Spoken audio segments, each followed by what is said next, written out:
Donc, deuxième cas, c'est le cas d'une entreprise industrielle. D'accord? Donc, de la comptabilité de l'entreprise Alami et Frères, spécialisée dans la fabrication des chaises. Donc, ce qui montre que c'est une entreprise industrielle. Table et bureau, on tire les données suivantes. Quand? C'est au 31/12/2020. Toujours la fin de l'exercice comptable. Donc, qu'est-ce qu'on a comme élément? Donc, achat de matières premières, 2 500 000 dirhams. Achat de matières et fournitures consommables, 450 000 dirhams. Rabais, remise, ristourne obtenus sur achat de matières premières, 15 000 dirhams. Faites attention aux données qu'on a ici. Vous avez ici le stock, mais quand? C'est au 31/12/2019.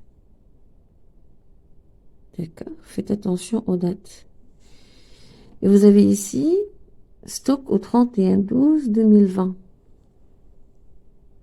Donc, quel est le stock initial et le stock final? Réfléchissez bien. Très bien. Ça, c'est le stock initial. Et ça, c'est le stock final. Donc, lorsqu'on parle ici du 31/12/2019, ça veut dire que c'est le stock avec lequel on va travailler le 1/1/2020.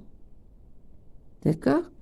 Le stock final de chaque exercice comptable, elle sera le stock initial de l'exercice suivant. Donc, il faut faire toujours attention aux dates. Donc, on a un stock de matières premières. Donc, le stock initial, 270 000, 240 000, le stock final. Matières et fournitures consommables. Le stock initial, 37 000 et le stock final, 42 000 dirhams. Donc, quel est le travail à faire? C'est calculer les variations de stock des matières premières et des matières et fournitures. Dites s'il s'agit d'un stockage ou d'un déstockage. Calculez le montant des achats consommés de matières et fournitures, ça veut dire le poste 612. Ok? Et là,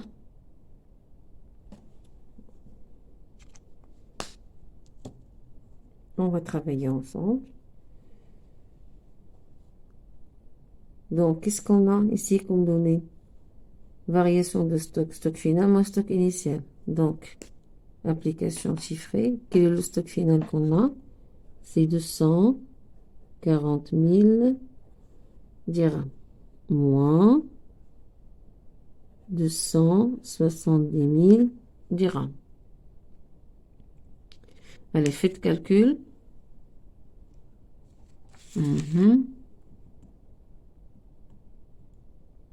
Très bien. Quel est le résultat?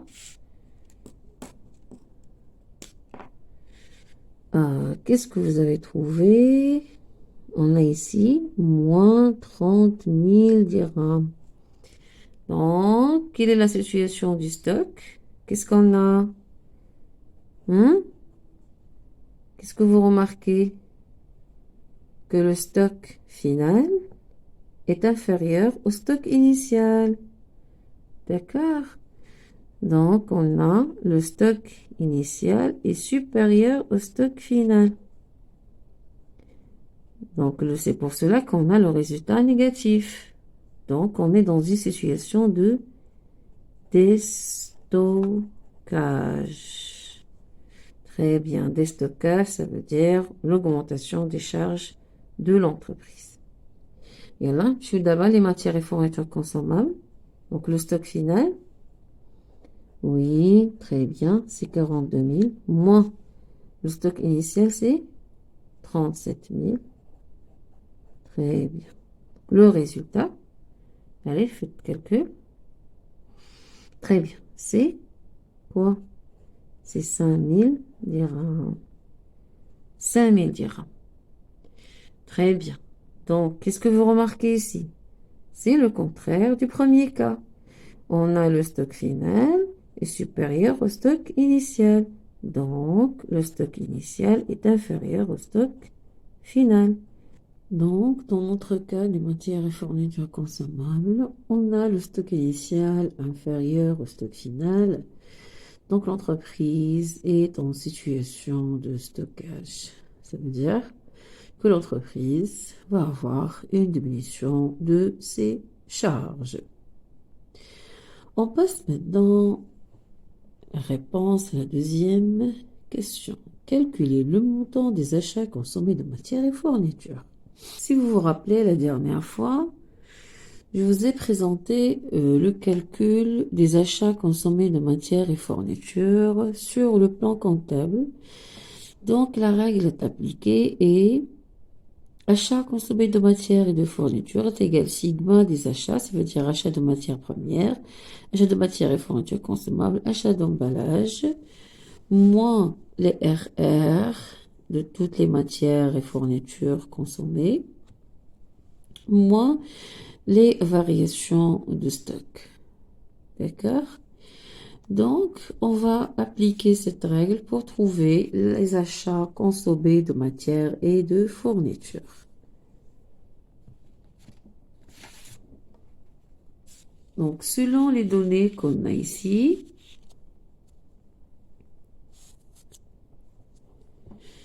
donc on a achat de matières premières, 2 500 000, achat de matières et fournitures consommables, 450 000, d'accord, et on a rabais, remise et ristournes obtenus sur achat de matières premières.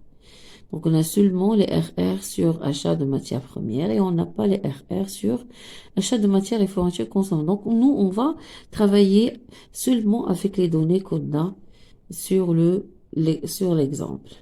D'accord? Donc, on va travailler ensemble.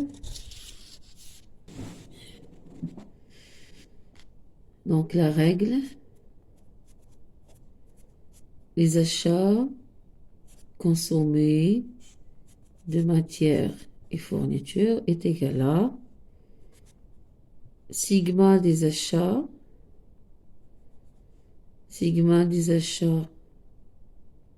de matières et fournitures, moins sigma des RR obtenus sur achat des matières et fournitures,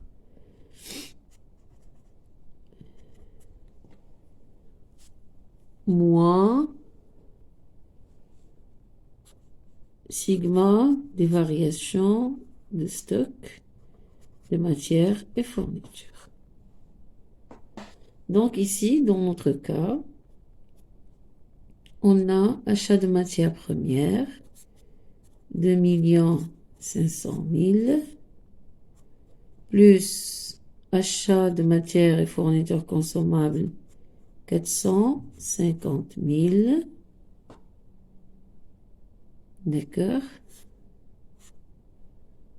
Moins sigma de RR, on a seulement les rabais, remises, ristournes obtenus sur achat de matières premières, donc moins 15 000. D'accord? Moins sigma de variation de stock, parce qu'on a trouvé pour les matières premières un déstockage. Donc, on va vérifier ça ensemble. Donc, on a trouvé moins 30 000 pour les matières premières. Donc, l'entreprise est là un déstockage. Et matières et fournitures consommables, on a trouvé 5 000 dirhams. Ça veut dire un stockage. Donc, il faut faire attention au signe moins. Donc, variation de stock des matières premières qui est moins 30 000. Parce qu'on a dit c'est sigma des variations de stock plus 5000 pour les matières et fournitures consommables. Et on va faire le calcul.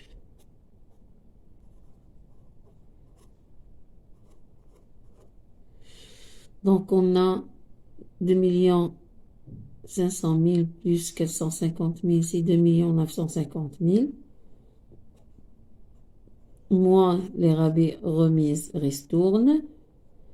Moins, ça donne plus 30 000. Moins, parce qu'on est ici le signe moins, moins 5 000. Donc, le résultat final, c'est 2 960 000 dirhams. D'accord?